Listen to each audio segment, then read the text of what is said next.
Debbie and I here for our Friday roundup. And we thought we'd start by talking about this very strange business with the Texas Attorney General, Ken Paxton. I mean, here you have a Republican House with a Republican Speaker who mobilized a majority vote, and a pretty decisive one, to impeach Paxton. And now the upshot of this is that it goes to the Senate for a trial. There needs to be a 2/3 vote to remove Paxton. And that trial, I think, is going to occur. Well, it has to occur before the end of August. Most likely it will occur in August. But in the meantime, Paxton can't serve. He's sort of suspended. He has to sort of step to the side and prepare his defense for the Senate trial. And I believe, didn't we see that Abbott, the governor, is appointed a sort of an interim acting attorney general. Now, this is the same Ken Paxton who was just reelected by the voters and by a pretty decisive margin. So what do you think is going on? This is very odd. It's odd for Republicans in a Republican state to do this to a pretty outspoken and by many people's measure effective attorney general. Well, full disclosure, I've known Ken Paxton and his wife for many years, a decade really. And in fact, when I was president of Spirit of Freedom Republican Women, I can't even talk this morning, I had him come and speak a couple of times. And so we met back in 2014, 2013, somewhere around there. And listen, the voters keep electing him. The problem, I see this as a problem of, I think he's making too many enemies, and it's actually a good thing, really, for us, because those enemies are bad people. They're people that don't have a conservative agenda. Now, I can't speak for the House members that you claim yesterday, the Texas House members that voted to impeach him, that you said were conservative, because I find that very hard to believe.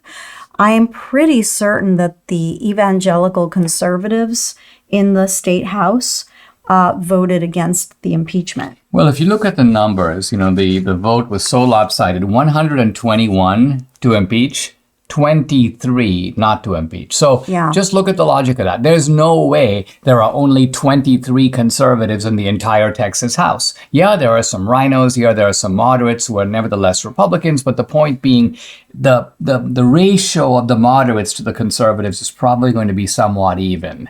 And so that means that a lot of conservatives did vote. Now, I think what I find disturbing is that the Paxton people were saying, and if they're right, this is very peculiar and very bad, that they convinced the conservatives to vote by simply saying, hey, listen, we'll sort it out in the Senate. In other words, we don't have to really look at we have these reports alleging all this improper behavior. Paxton did this, Paxton did that. Paxton fired all these people who were political appointees, and this was retaliation. And they're like, we don't have to consider the merits of this because that's what the Senate trial will do. But of course, the point of impeaching someone is you have to have very good reason to believe that they've engaged in think about it. You're trying to cancel out the vote of the voters. You're trying to undo the result of an election. You need to have serious cause to do that. I don't think that they have. Think about it. They didn't even have a trial. They didn't have a trial. And according to many people, including Paxton, this whole impeachment process was illegal because it violated Texas state law. So if that's the case, that's going to have to be sorted out, because, how is the Senate then going to vote on something that's illegal? Well, this becomes a very good defense for Paxton. And what's Debbie referring to here? She's referring to the fact that the impeachment law, and impeachment laws can vary, but in Texas, it's basically this. You have to be impeached for things that you did in your current term of office. So you can't have some guy who's elected by the voters and reelected like Paxton and then go, well, listen, 15 years ago you did that, because the idea was, hey, wait a minute, if he did that, his opponent could have brought that up in the election, could have put it before the voters. The voters could take that into account and decide for themselves. So you can't dredge up old stuff. And this, in fact, is old stuff. In fact, it obviously long precedes Paxton's re-election. Some of it goes back to 2019, 2018. Some of it involves a woman who's making claims against Paxton, a kind of a wrongful conduct claim. Apparently, Paxton went to the legislature and said, let's settle this. He wanted them to appropriate some money to sort of settle the case. The legislature decided no. But again, I don't see, where's the grounds for impeachment? Right. Well, according to this outside law firm, there isn't any. It says Paxton didn't break laws or violate office procedure.